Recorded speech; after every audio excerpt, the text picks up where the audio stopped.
Golden Valley. I'm also District 2 Director for the Republican Party, representing 70 precinct committeemen across this area.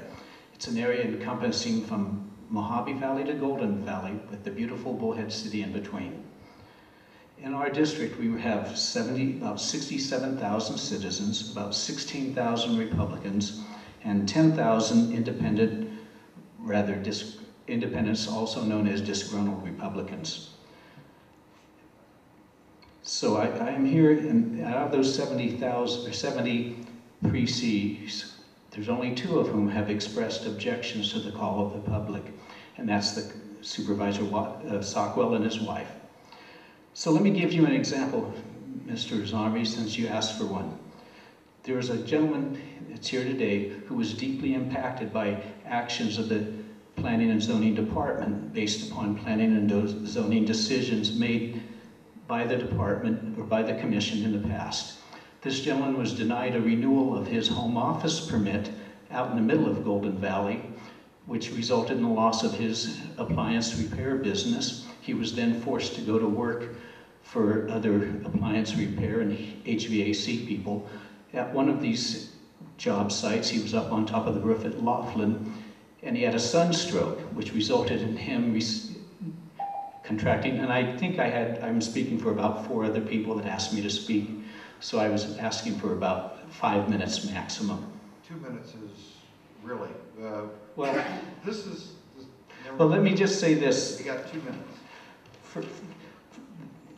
Speak for yourself. And the 3 cities in Mojave, major cities in Mojave County, have a call to the public for the Planning and Zoning Commission. It's you might oppose it for practical reasons, but let me tell you about one major reason on principle.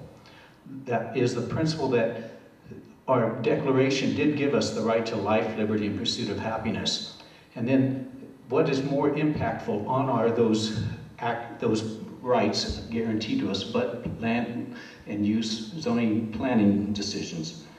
In the First Amendment, it talks in the last 2 clauses, it gives 2 important things that are guaranteed by the First Amendment. One, the right of the people to peaceably assemble, as we've seen here today. And 2, to petition their government for redress of grievances. That's what the call to the public is. And if every other county in the state and the 3 major cities, then what you're saying by having eliminated it here is that you're denying 75,000 citizens across the rural parts of our county the right to speak. And we have 3 members of the Planning and Zoning Commission that are running for office. We have 2 others that voted against it. And I think if they have the platform, just shut up and vote for me, that's not a very good platform to run on. Thank you. Maybe one guy. We know when we talked about a general plan review with another speaker a minute ago, they had public meetings in all the cities. And in the Bullhead City meeting, I believe I was the only one there other than the county people. So every single item on our agenda is a public hearing. We do nothing in private. We don't even try. So call to the public to talk about the sky is pink. It doesn't go over. We don't care. The sky can be any color it wants. We have no control over that. We only have control over the agenda. And to bring something to us that maybe in 6 months from now would actually come to us, we have no control over that either. We have no idea. That if we did have a call to the public, it wouldn't or possibly won't lead to a possible big court case. I think that if the people, when this all came about, were able to come to the planning and zoning and speak their piece of it and what they were concerned with, that it might not have gone on 2 years. Once you get 2 years into something, sometimes it's a little too late to turn back. And I think that if the homeowners or even Mr. Aldridge's side had the ability to come in and speak to you, he would have had 5 of you or 6 of you or 7 of you listen to the concerns, not just possibly the one public works person that they were working with. So I really feel that the call to the public is very important. As has been stated, I think that it does lead to more transparency. Not that you don't have any, but it just the issue of not. I know that we at the fire department, at the fire district, we do have a call to the public. I have no idea what they're gonna bring up. If they're gonna bring up something, it could be something as simple as our insurance, or it could be anybody. What we're gonna do for the next pancake breakfast. The fact is we give them that opportunity to ask those simple questions and possibly feel a little bit better. I just think that it would be beneficial to our planning and zoning to do that. Mr. Chairman, Yes.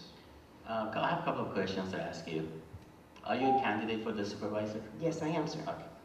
And the other thing is, you mentioned about the board at the fire department. Yes. Those are elected officials, right? Yes, sir. People elect those people, Yes, so I they was can elected. make some decisions. Yes, sir. Okay. Do you know that the P&Z Commission, we are just making recommendations? We are not elected officials? Yes, I do. Okay, so, basically, we are not legislative. We are basically listening to agenda item, we match it with the land use, we make a recommendation to the board may accept our recommendation, may overturn it and go a different way, or do whatever they want to do. So we are basically different than your board that you were, making a parallel comparison. Thank you. Oh, thank you for the opportunity to speak. When the Board of Supervisors are available and are legislative. So I think that should be addressed with them, not with this commission. That's my point. I'm not against, the First Amendment, the public and all that, the suggestions. Those suggestions there's an avenue to be able to, send emails or suggestions, to the board, to the staff and all that.